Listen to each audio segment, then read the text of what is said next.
अलैकुम नाज़रीन, धरती टाइम से गॾु आऊं आहियां अब्दुल अज़ीज़ जतोई। नज़र विझंदासीं अॼु जी ताज़ा तरीन ख़बरुनि ते।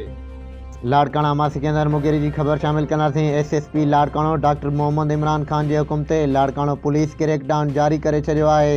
14 जवाबदार गिरफ़्तार करे जेल हवाले। तफ़सील मूजिब एसएसपी लाड़काणो डॉक्टर मोहम्मद इमरान खान जे हुकुम ते डीएसपी डोकरी आगा शकील अहमद जी सरबराही में एसएचओ डोकरी दिलीजान मंगसी अमले समेत मुख़्तलिफ़ जुआ के अड्डन ते छापा हणी 14 जवाबदार गिरफ़्तार करे केस दाख़िल करे छॾियो आहे।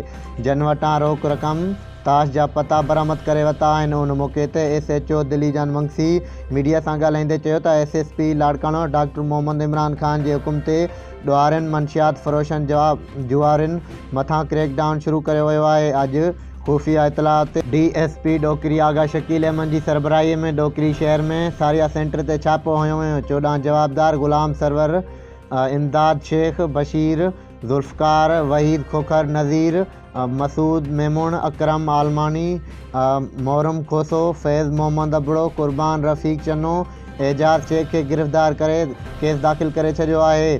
16 जवाबदार छापे दौरान भॼण में कामयाब थी विया। जन जी गिरफ़्तारी लाइ सर्च ऑपरेशन जारी आहे। हुन वधीक कयो त इंशाअल्लाह जल्द डोकरीअ में जुआ मंशियात जो ख़ात्मो करे ॾुआरनि ख़िलाफ़ कार्रवाई कई वेंदी ऐं कंहिंखे बि बख़्शो न वेंदो।